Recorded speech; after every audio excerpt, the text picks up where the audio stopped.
Kita harus punya mental siap kehilangan. Punya mental di mana kita siap kehilangan gitu. Kita siap kehilangan kapanpun, kita siap dengan perubahan gitu.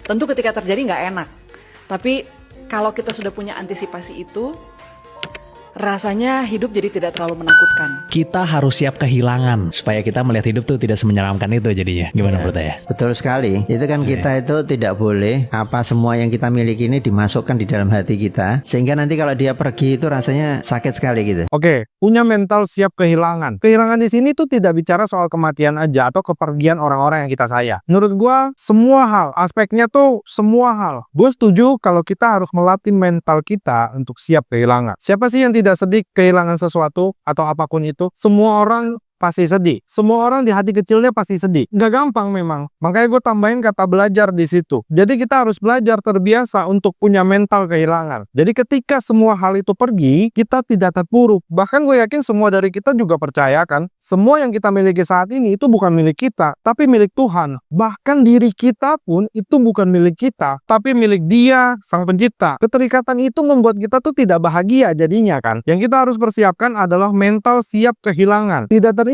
Tapi ngomong mah gampang, pada saat terjadi tidak semua orang bisa melalui itu kan. Mungkin ada salah satu cara bagaimana kita bisa membangun mental siap kehilangan, yaitu dengan senang jangan terlalu senang, sedih jangan terlalu sedih, karena semuanya akan berlalu. Jadi ketika kita lagi senang, kesenangan itu akan berlalu. Siap-siap kesenangan itu akan menghilang. Kalau kita lagi susah, percayalah kalau kesulitan itu juga akan berlalu, yang nanti akan datangnya sebuah kesenangan atau kebahagiaan lagi setelah kesedihan atau kesusahan itu. Oke, kalau kalian takut kehilangan apa dalam hidup ini? Coba kalian tulis di komen ya. Jangan lupa follow ya.